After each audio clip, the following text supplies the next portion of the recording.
আল্লাহ তাআলা বলছে, বান্দা আমি ছাড়বো না। তুমি জানো না বান্দা, আমি শুধু রহমান না, আমি শুধু রহিম নয়, আমার আরো নাম আছে। আল্লাহ পাকের নাম এই দুইটাই তো। আল্লাহ শুধু গাফফার, শুধু গফুর, আল্লাহর আর নাম নাই। আল্লাহ তো কাহ্হার, এটা তো আল্লাহর নাম।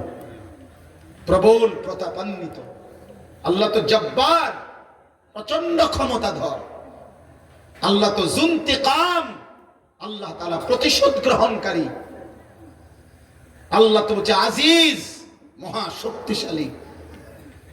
আল্লাহ তো বলছে সারিউল হিসাব, খুব দ্রুত হিসাব গ্রহণকারী। আল্লাহ তো বলছে শাদীদুল ইকাব, আমি আল্লাহ কিন্তু কঠোর শাস্তিদাতা। তুমি আমারে কি ভেবেছো বান্দা? আমার এক ঢোক পানির হিসাব আমি নেব, আমার একটা একটা নিঃশ্বাসের হিসাব আমি নেব বান্দা। কোরআনুল কারীমে আছে, সুম্মা লাতুসআলুন্না ইয়াওমাইদিন আনিন নাঈম।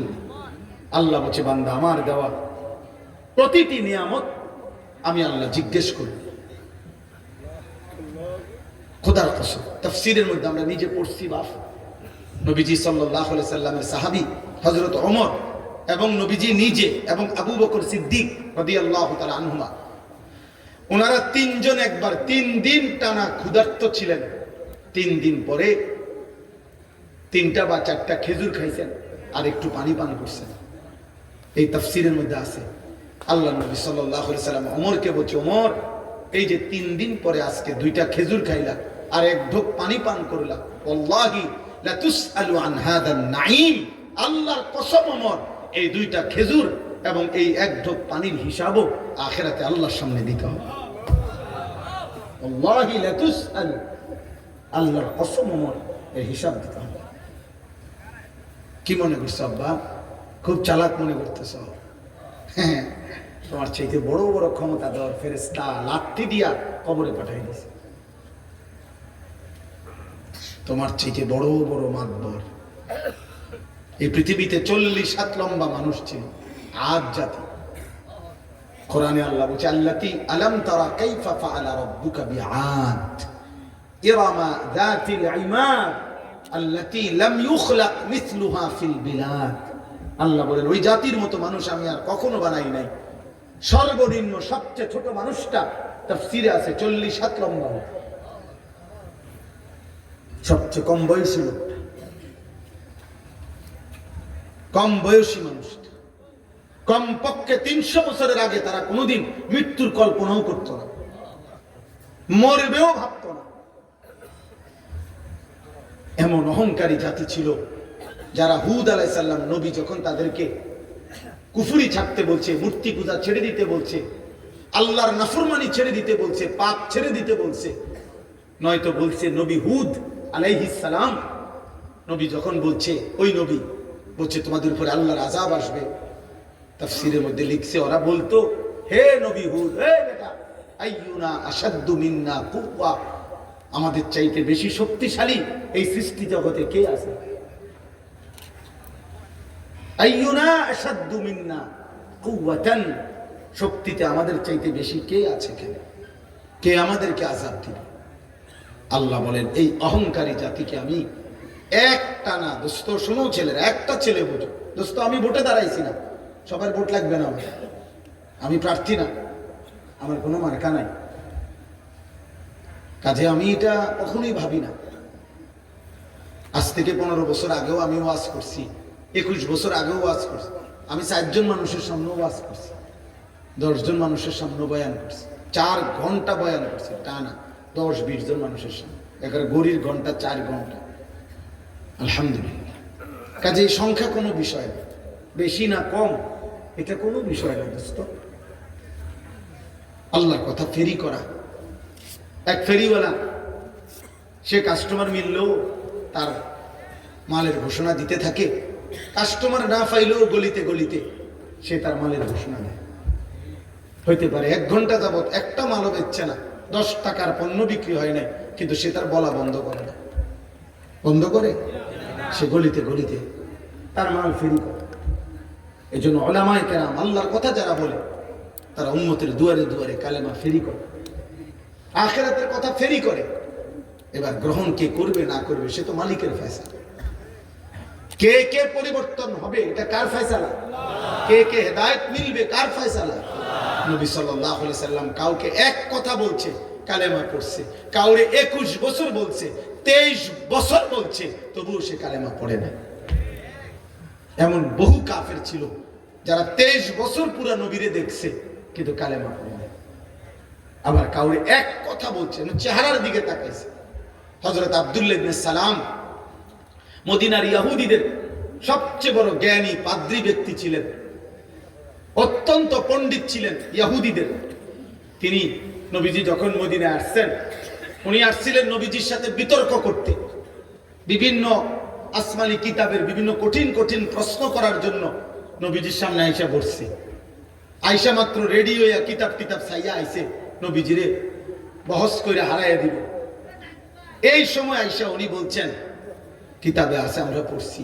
উনি আয়েশা নবীজির সামনে বসছেন, বৈশা উনি নিজেই বলছেন ফানাযারতু ইলাইহি, আমি মুহাম্মদের চেহারার দিকে তাকাইলাম, কিছুক্ষণ তাকিয়ে থাকলাম, ওয়া তাআম্মালতু, আর তাকিয়ে তাকিয়ে ভাবলাম, কিছুক্ষণ ভাই আমি বুঝলাম, ফাআলিমতু, আমি বুঝলাম, আন্নাহু লাইসা বিওয়াজহিল কাযাবিন, এটা কোনো মিথ্যাবাদীর চেহারা হইতে পারে না। ফাআসলামতু, আমি কালেমা পড়ে মুসলমান হই। কোনো কিছু শুনে নাই, কিচ্ছু বলতে হয় নাই, চেহারাই ইমানের দাওয়াত হয়ে গেছে। আবু তালেব নবী সাল্লাল্লাহু আলাইহি সাল্লামের পাহারাদারি করছে 38 বছর। 38 বছর নবীজি সাল্লাল্লাহু আলাইহি সাল্লামের বয়স যখন 12, তখন দাদা আব্দুল মুত্তালিব এই নবী সাল্লাল্লাহু আলাইহি সাল্লামকে আবু তালেবের হাতে দিয়ে গেছে। আর নবীজি সাল্লাল্লাহু আলাইহি সাল্লামের বয়স যখন 50, তখন আবু তালেব ইন্তেকাল করছে। এই 38, 12 থেকে 50 গুণে দেখো, 38 বছর। 38 বছর রাতে দিনে সকালে দুপুরে নবীজি সাল্লাল্লাহু আলাইহি সাল্লামের আদব আখলাক, চলা ফেরা, কথা বার্তা, রুচি পছন্দ সবকিছু আবু তালেব জানতো যে ভাতিজা এই 38 বছরে 1 সেকেন্ডের জন্যই ভাতিজা কোনোদিন মিথ্যা বলে নাই।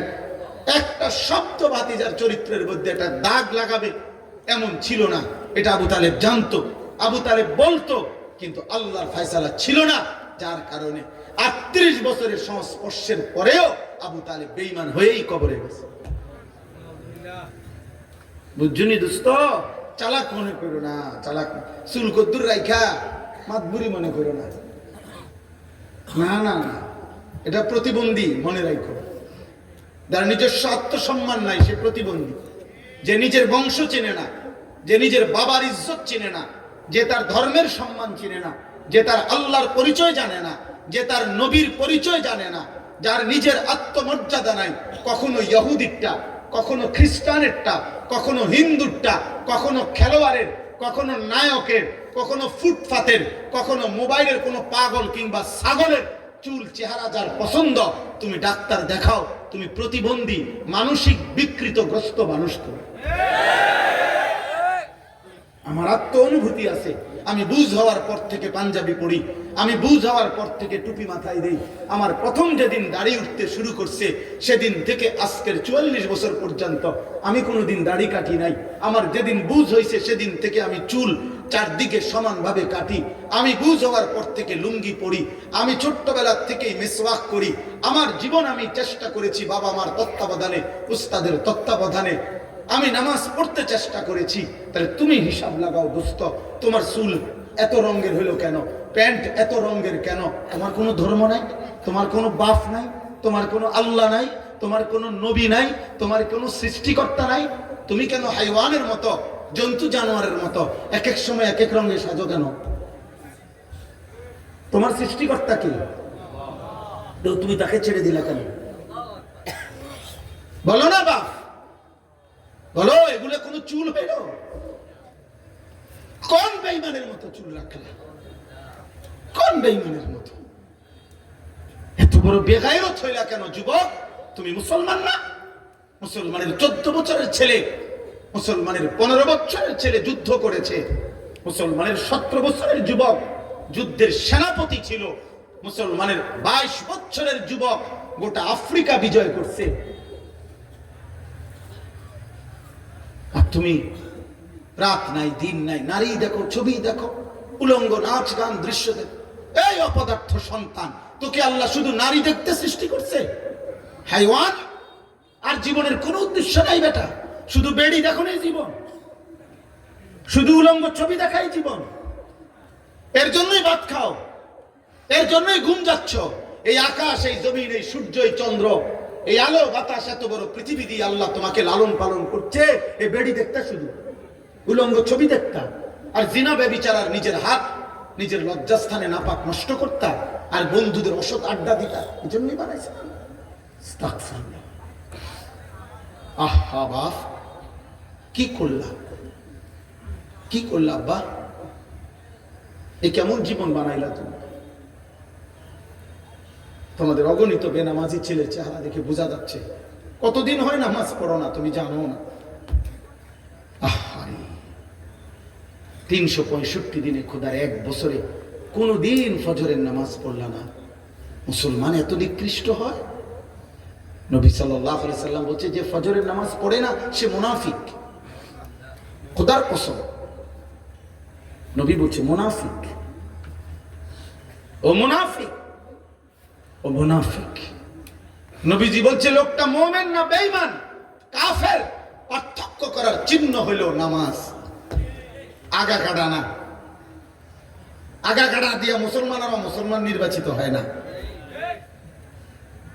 কথা বোঝেন নাই? যদি বলে না আগা কাটছে এই কারণে আবার মুসলমান আছে, তো তোলে 6 বছরের বাচ্চা মুসলমান, 4 বছরের বাচ্চা যাতে আগা কাটে নাই তেও মুসলমান, তো তাইলে এই তো মুসলমান কেমন? তাহলে কথা বোঝেন নাই? আমরা যে কয় যে আগা কাটলে কয় মুসলমানই করাইছে, মুসলমানই আবার করায় কেমনে? মুসলমান বুঝি এটা করাই না জিনিস, মুসলমান তো হয় না, পরিচয় না। তো তাহলে যদি এখন 7 বছর বয়সে, 8 বছর বয়সে তারা যদি খতনা করায়, এখন যদি সে মুসলমান হয়, তো আগে কি আছে? অমুসলমান। কথা বলেন না? আগে মুসলমান থাকলে তখন কি মুসলমান মুসলমান বলেন? আপনি যুক্তিতে বলেন, ইনসাফে বলেন, আগে কিটা ছিল? তাহলে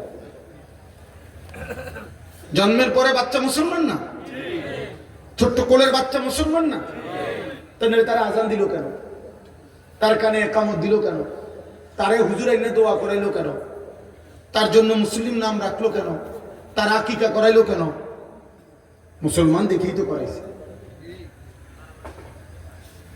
এজন্য দোস্ত, আল্লাহ নবী সাল্লাল্লাহু আলাইহি সাল্লাম বলেছে, বাইনার রাজুল ওয়া বাইনাশ শিরকি ওয়াল কুফর তারকুস সালাহ।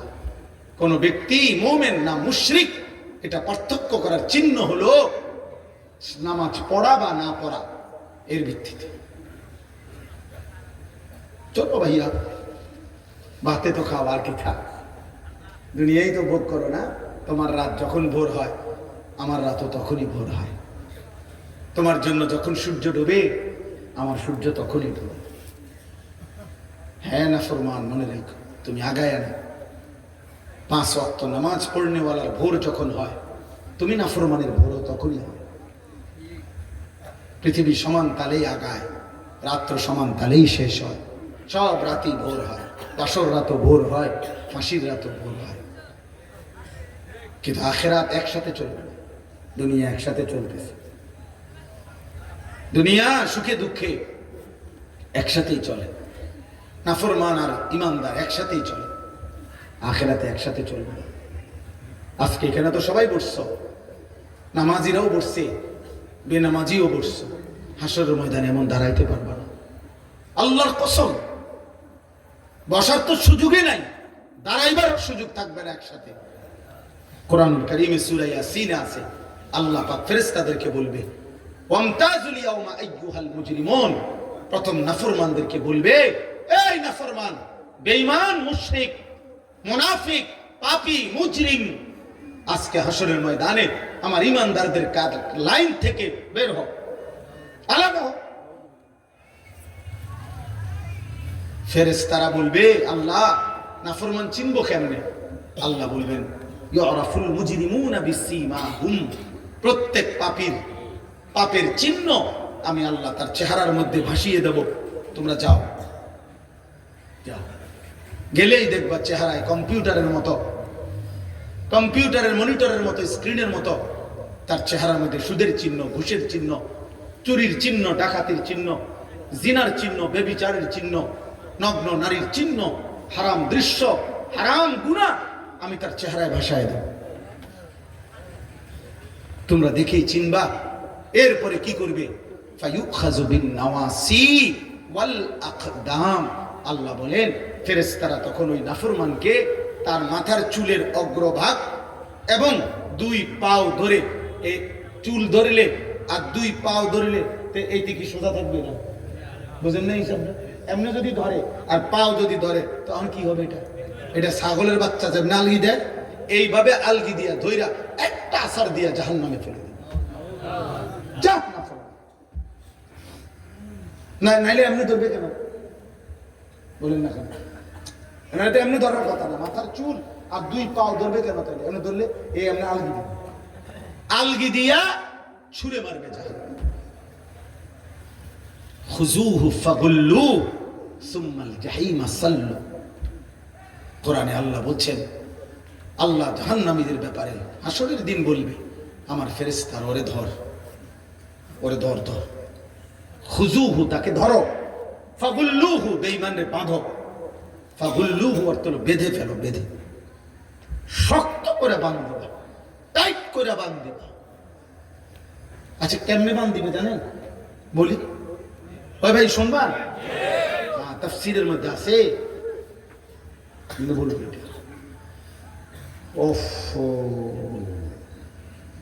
কোন মানুষকে যে সেলাই করে, অ্যাক্সিডেন্ট হইলে যে মানুষকে সেলাই করে না, এই সেলাই মানে কি? সেলাই মানে হলে সুই দিয়া সুতা গোস্ত সহ এরপরে উঠায় উঠাইয়া বাঁধে, এটাতেই তো কয় সেলাই। 3টা সেলাই লাগছে, 5টা সেলাই লাগছে কয় না? খোদার কসম তাফসীরে লিখছে, নাফরমানকে ফেরেশতা এইভাবে, যেভাবে চামড়া সেলাই করে অ্যাক্সিডেন্টের রোগীর, সুই দিয়া সুতা দিয়া এইভাবে সেলাই করে করে বাঁধে।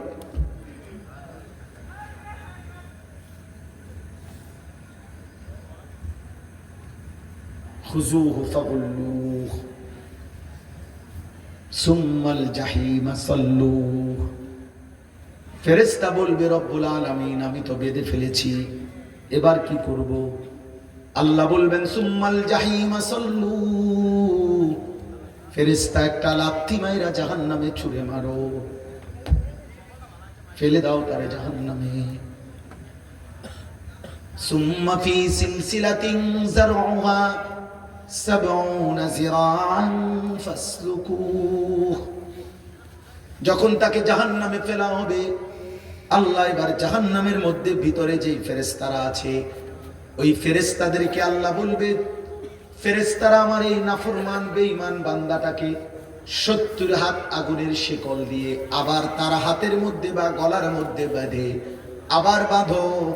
এবার ফাসলুকুহু তারে কুত্তার মতো পুরা জাহান্নামের মধ্যে ঘুরাও, বাকি জাহান্নামীদের সাথে পরিচয় করিয়ে দাও, এই নাফরমানের পাপটাও বলে দাও। এ চোর ছিল, এ ডাকাত ছিল, এ ব্যভিচারী ছিল, এ জেনাকার ছিল, এ বেহায়া নারী ছিল, এ বেপর্দা নারী ছিল, এটা সুদখোর ছিল, এটা হারামখোর ছিল, এটা মদখোর ছিল, এটা নেশাখোর ছিল। এভাবে ফেরেশতারা বাকিদের সাথে পরিচয় করিয়ে দেবে। চালাক মনে করো না বাপ, দুনিয়া শেষ কথা না, যৌবনও শেষ কথা না। 14 বছরের বাচ্চা যেহেতু তুমি 16 বছরের হয়ে গেছো, অতএব তুমি মৃত্যু হবে, নাহলে তো তুমি এক জায়গায় দাঁড়াই থাকতে। তোমার যেহেতু সময় নড়ে, তোমার যেহেতু হায়াত বদলে, তোমার যেহেতু বয়স বদলে, অতএব তোমার জীবনও বদলে যাবে, জীবনও বদলে যাবে। নাহলে 6 বছরের বাচ্চা 16 বছরের হইলে কেন? 4 বছরের বাচ্চা 14 বছরের হয়ে গেল কেন? কেন হয়ে গেল?